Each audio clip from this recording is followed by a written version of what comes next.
And now, here on AMTV, part 1 of a brand new series taking a look at Doctor Who Steelbooks.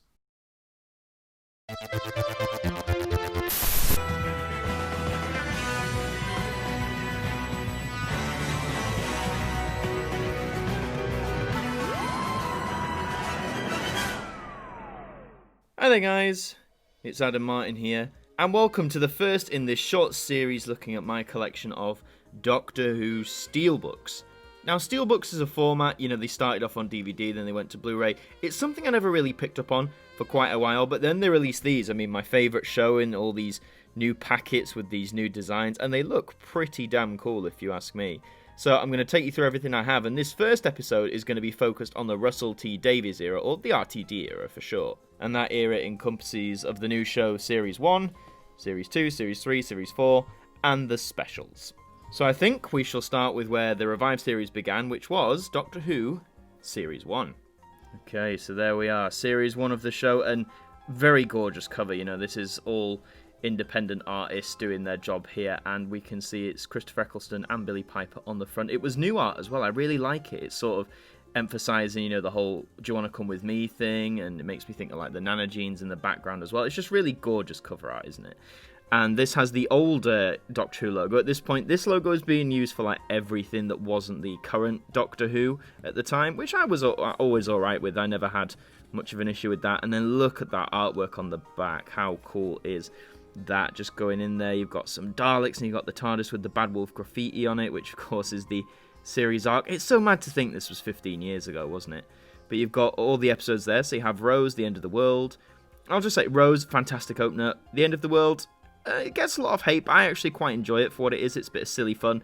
The Unquiet Dead, a great spook thriller from Mark Gatiss. Aliens of London World War III, not a bad story per se at all. Maybe had some misguided places like farting aliens. Dalek, probably the best Dalek story of the modern series, debatably. The Long Game, a lot of people say this is the big misfire of the series. I think it's sort of a great subtle setup to the finale. You got Father's Day, which is a brilliant story by Paul Cornell exploring the relationship with Rose's dad. You got The Empty Child the Doctor Dances, the Stephen Moffat two-parter, which is one of his best, I think. I always thought he delivered better scripts when he wasn't the showrunner, and he was just a contributing writer. Boomtown, again, featuring the return of one of the Celine from earlier. Not the greatest thing ever, but, I think there's fun to be had in it. I love the banter between the regulars in it. And then you got the finale, which is Bad Wolf and the Parting of the Ways, one of the best finales of Doctor Who ever. I know it's very dramatic and very over the top in some places, but I loved that as a kid, and I still love it now. Bear in mind, this was my first Doctor Who series, so I'm always going to have a lot of love for Series 1, no matter what. Bonus features on here, you've got Doctor Who Confidential, of course, that started the behind-the-scenes thing. You've got the commentary and interviews, you've got behind-the-scenes features, and much more. Basically, from what I understand, everything that was on previous Blu-ray releases of this set is on here. I don't think we're getting anything brand spanking new, which is a shame, but, considering this is just a re-release in Steelbook, we can't complain too much, I think. Just to note, the Doctor Who Confidentials here are the cut-down versions. This always bugged me a little bit. So when Doctor Who Confidential aired, they were in half-an-hour slots, and then, whenever they repeated them, or if they put them on DVD, it was always the cut-down version, which was 15 minutes, which I never got that personally. I always found it more annoying, but, I'm glad some record of them are on here to begin with. So, let's open up this, shall we?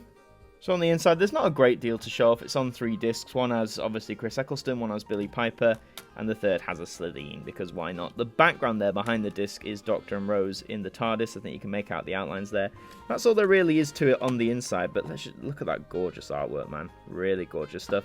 It did come with this little slip here, which is basically an episode guide on the back, and a special features guide, which is useful. So that's Series 1 on Steelbook. Really great series. The best way to restart Doctor Who, in my opinion.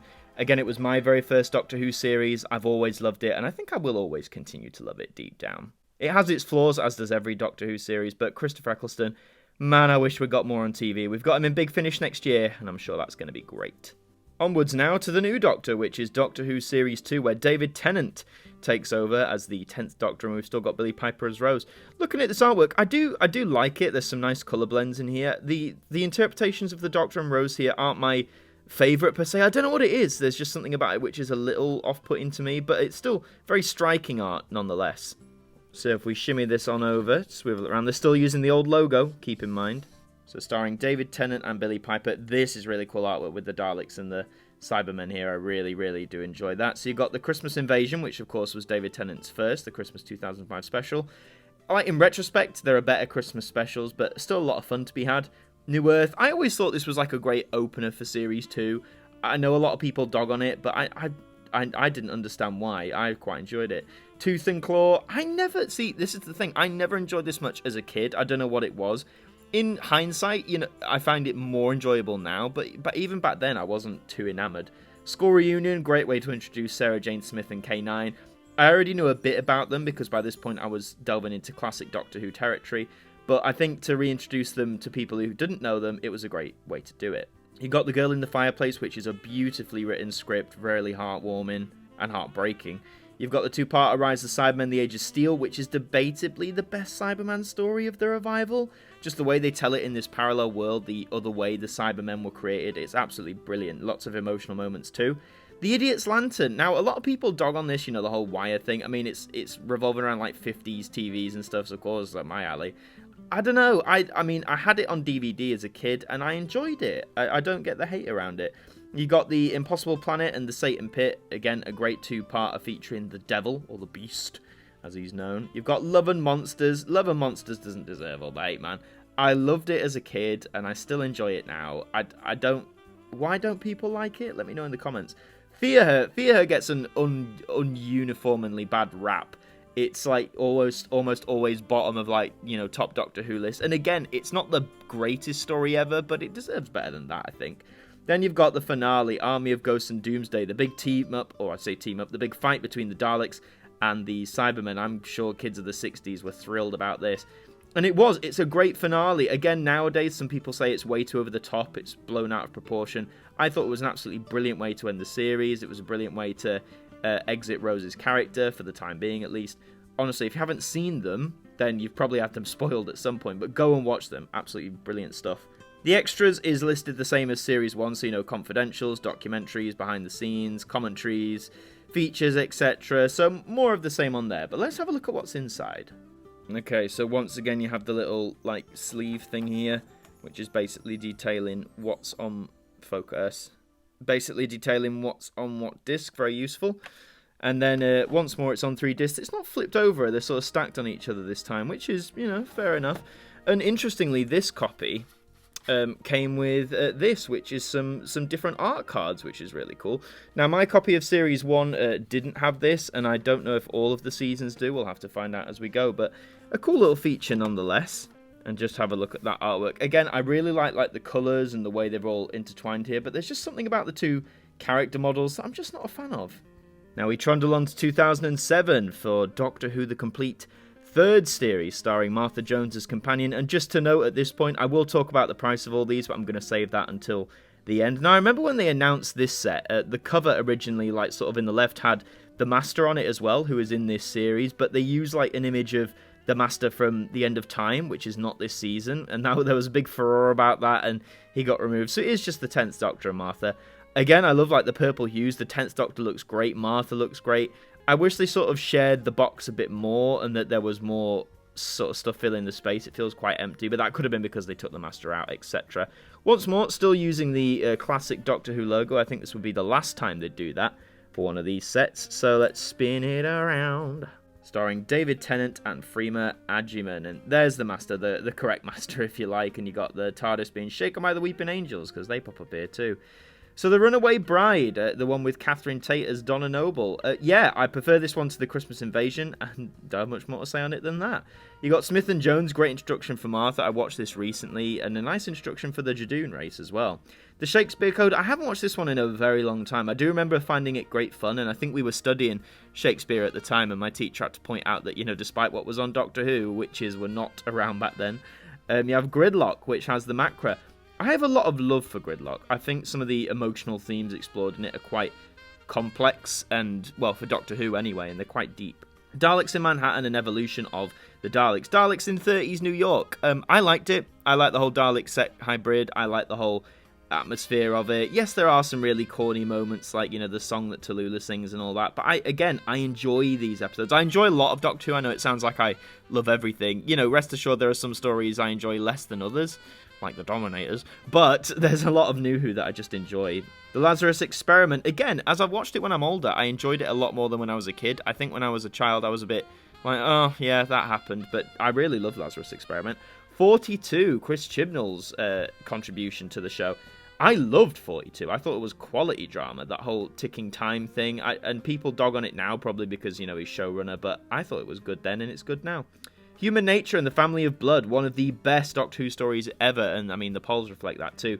The whole idea of the Doctor becoming human, hiding his identity. I mean, it was originally a novel by Paul Cornell, so check that out as well if you can, but this double-parter is amazing. You have Blink, the introduction of the Weeping Angels. Again, as a kid, I never understood the hype, although watching it as an adult, it's a brilliantly crafted story by Stephen Moffatt, and you need to watch it. It's essential viewing. Then you've got the finale, Utopia, The Sound of Drums, and The Last of the Time Lords, which works to the return of the Master. And yeah, I mean, I think, again, when I was 11, I preferred the Dalek Cyberman finale because, monsters. But by this point, I knew who the Master was from watching Classic Who. I knew sort of his backstory, why he was there, and the history between them. And I thought they explored the chemistry between the Doctor and the Master as characters really, really well. So props to David Tennant and John Sim for that.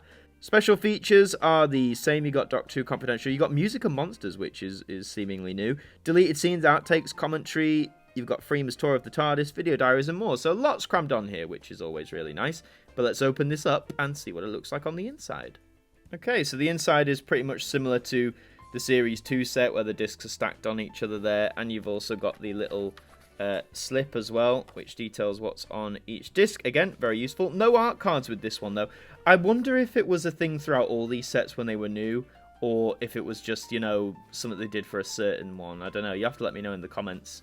And once more, taking a look at that particularly gorgeous artwork. I mean, if there was ever a great shot of David Tennant, that is it. That is a brilliant shot of him. All right, moving on to Series 4 from 2008, and look at that cover. You got the Doctor and Donna, the best of friends on there. I love, again, this colour mix, the mix of reds and oranges in there. Absolutely stunning. Really, really happy with the way this one looks. And look, they're using the current, at this point, Doctor Who logo from Jodie's era. That's when they started putting the modern logo on all the merchandising. Is it a bit annoying to an extent? Yeah, kind of, but I'm not overly enamoured about it. It just means the spines or the front covers don't line up, but hey, there are worse things, aren't there? So great cover, and we'll twizzle you on over, and we will have a look at what's on here, although I think you can expect what's on here. But look, you got the TARDIS and the Daleks and Davros on there as well. So, you have Voyage of the Damned, the 2007 Christmas special featuring Kylie Minogue. Great, absolutely great. Lot of fun at Christmas as well. I know it's one that my family probably enjoyed the most as well, so I highly recommend that. Partners in Crime, a great introduction for the Doctor and Donna again. Fires of Pompeii, wonderful exploring, about the history and how time travel plays its role into it, and of course has later implications. Planet of the Ood, I need to rewatch this one again because there's a lot of it I've forgotten. I do remember there being some quite shocking moments, like someone turning into an Ood, but I do need to revisit it. You have the Sontaran Stratagem and the Poison Sky, the return of the Sontarans to great spectacular fashion. Again, really fun. My 12-year-old self was overjoyed seeing the Sontarans, because by that point I'd watched all their Classic Who stuff. You have The Doctor's Daughter, starring Georgia Moffatt, who later became David Tennant's wife. So the Doctor's daughter became his wife. That's a bit weird. But I like this one for the time. There was nothing wrong with it. A lot of people dog on it now, but again, I can watch it and enjoy it. You have The Unicorn and the Wasp, where they meet Agatha Christie. This is another one like Planet of the Ood I need to rewatch because it has been a very long time and I feel there's so much of it I've forgotten. So that is on my rewatch list. You have Silence in the Library and Forest of the Dead, a two-parter by Stephen Moffat, introducing River Song, who of course would be very important later down the line in the Moffat era. And yeah, again, this is a wonderfully fantasy, sci-fi, timey-wimey storyline. One of Stephen Moffat's best. Again, proving in my opinion why I think Stephen Moffat's scripts are better when he wasn't the showrunner. You have Midnight, which is a mainly Doctor-centric episode, one of the creepiest Doctor Who episodes ever. It's one I often show people who want to get into the series. And then the three-part finale, if you want to call it that, Turn Left, The Stolen Earth, and Journey's End. So Turn Left is mainly Donna-centric, and it, again, wonderful exploration of like the whole what-if concept if she never met the Doctor. And then the remaining two parts are the big fight with the Daleks who want to destroy the universe. It makes it sound cliche, but it's really not. One of the best two-parters in the show's history, definitely. Bonus features, you've got more confidential, you've got video diaries, you've got trailers and teasers, you've got deleted scenes, Children in Need, Time Crash. Ah yes, the Collaboration with the Fifth Doctor, Peter Davison, that was always fun, and commentary and more. So that's really cool. Let's see how this looks inside. Okay, so for this one, they've gone back to like the disc tray thing rather than stacking them. I mean, there are 4 discs this time, so maybe that's why they did it. And behind it is the teaser image of the Doctor and Donna. You do have the little paper thing which tells you what's on each disc. Very useful using that TARDIS blue wood panel. I see you. But let me just close this up so we can have one more look at that really gorgeous artwork of the Doctor and Donna. That is one big appeal of these steelbooks, I know a lot of people find, is the artwork. They might not necessarily have much new to add content-wise, but artwork-wise, damn, they're gorgeous. Okay, and to wrap this one off, you have Doctor Who The Specials, which was a series of, I guess you can call it 5 stories that summed up David Tennant's time as the Doctor. And this front cover, again, wonderful, showing him about to regenerate, which I guess was the whole point of the specials. That was what they were leading to, was to lead to him changing. Again, they're using the new logo, as is to be expected at this point. And if we twizzle it round, let's see. Oh, it's nice they've listed all the companions on the star. And so you've got David Morrissey, Michelle Ryan, Lindsay Duncan Johnson, and Bernard Cribbings. So the episodes here, you have The Next Doctor, which was the 2008 Christmas special. You have Planet of the Dead, which starred Lady Christina, who's getting her own Big Finish spin-off. The Waters of Mars, one of the greatest singular episodes of Doctor Who ever, and I guess the basis for the whole Time Lord Victorious thing that's going on. And The End of Time, Part 1 and 2, the David Tennant finale. People seem to be really split with the finale. They either think it's really brilliant and love everything about it, or they absolutely despise it. I'm in the former camp. I was really sad to see David Tennant go. You know, he was my Doctor in many respects. So to see him leave was quite sad, but I thought it was well crafted. Let's talk about this art here. Look how beautiful this is. You've got the Master, you've got Rassilon, Cybermen, Donna, Wilf. Oh, there's so much to love about this artwork, man. Really love it. Bonus features. You've got Doctor Who at the Proms, which was a great ceremony. I remember watching that. David Tennant's video diary. The Christmas ident, so of course ident fans, Doctor Who led the Christmas idents for 2009. Doctor Who at Comic-Con, deleted scenes, Doctor Who Confidential and audio commentaries. Now this actually has a bonus disc, which I believe does contain new material, or new material maybe not released on the special set. So you got Dreamland and Infinite Quest, which was 2 animated ventures. I remember Dreamland, I quite enjoyed that. I never watched Infinite Quest all the way through, but I've heard it's really good. You've got The Wedding of Sarah Jane Smith, parts 1 and 2, which is great. Those are 2 parts from the Sarah Jane Adventures where David Tennant appeared. I'm really glad they've put this on here because at the minute, I don't own the complete Sarah Jane Adventures on DVD. I don't know why, but I don't. So it's nice to have the option to watch this part here. And you've got In Conversation with David Tennant, which was recorded in 2019. And I don't think that's been released on disc before this, so again, really cool that we have some new content on here. And I suppose they had to, considering this only had 5 episodes instead of the usual 13 or 14. So I'm really glad they bolstered up the content. But let's open this up and see what it looks like on the inside. Now, it looks like there are 2 discs, but there's actually 4. And what they've done is they've stacked them on top of each other. And I never like it when DVDs or Blu-rays do this because it invites potential for scratching. But, you know, there's nothing much I can do about it, really, is there? And they have got the slip as well, using the modern logo there, and detailing what is on each disc. And not using the TARDIS blue, which is interesting, but again, I like that design. Let's close that up one more time to have a look at this fabulous artwork of the man that was the 10th Doctor. Okay, so we've looked at each steelbook, and now the question really is, where can you get these and how much do they cost? Well, this is where it gets a bit tricky. Similar to the collection sets they've been releasing on Blu-ray of the classic series, these are indeed limited edition. None of these are widely available, still brand new in stores like HMV or anywhere like that. They might be available in some online stores, you know, if you check if they're clearing stock or whatever. I did see Series 4 in a HMV. There was like 1 copy left, so I grabbed that for £30. That is the base price of these all the way. They're about £30 in like their worth. Similar with the specials, I got very lucky. These 3 I had to go on eBay to get. Thankfully, Series 3 I didn't have to pay much more than £30. Series 2 was a bit more than that, but nothing too crazy. Series 1 is the big one. Now, if you go on to CEX, you know, the trading in place here in the UK, if you want to buy it from there, it's going to cost you over £150, which is absolutely insane. I don't know why the price has been inflated to that height, but alas, it has. So if you want a copy, it's similar to that on eBay as well. So you're going to have to shell out a pretty penny. Thankfully, I didn't shell that much. I chatted with a friend of mine who happened to have a spare copy because he ordered 2 at the time it came out, you know, when they were 30 quid. And I managed to get a copy off him for less than, well, it wasn't triple figures, let's put it that way. So I was very lucky. You might get lucky too. Ask around, ask your friends, ask people you know who collect Doctor Who stuff. They might have a spare lying around. So with these, for the old RTD era, you will mostly be going secondhand, I'm afraid, unless someone's selling new stock. What I will make very clear is, like I said, aside from the specials, which has that whole bonus disc with like the David Tennant conversation, everything, a lot of, if I think most of the content on these sets has been previously available on Blu-ray releases, DVD releases, etc. You'll mainly be getting these for how gorgeous they look and some new content as well. But I think that rounds off this first installment looking at my Doctor Who Steelbook collection, and if you tune in next time, we'll be taking a look at the steelbooks I own that encompass the Stephen Moffat era. But until then, thank you very much for watching. Leave a like and let me know in the comments, do you own any of these steelbooks? Do you plan on getting any of these steelbooks? And which season out of the RTD era is your favourite? Thank you very much for watching. Please subscribe to the channel if you're brand new. And until the next one, I will see you guys next time. A massive thank you to our producer and director patrons for your support towards us here at AMTV. You just help keep us going, and that's massively appreciated.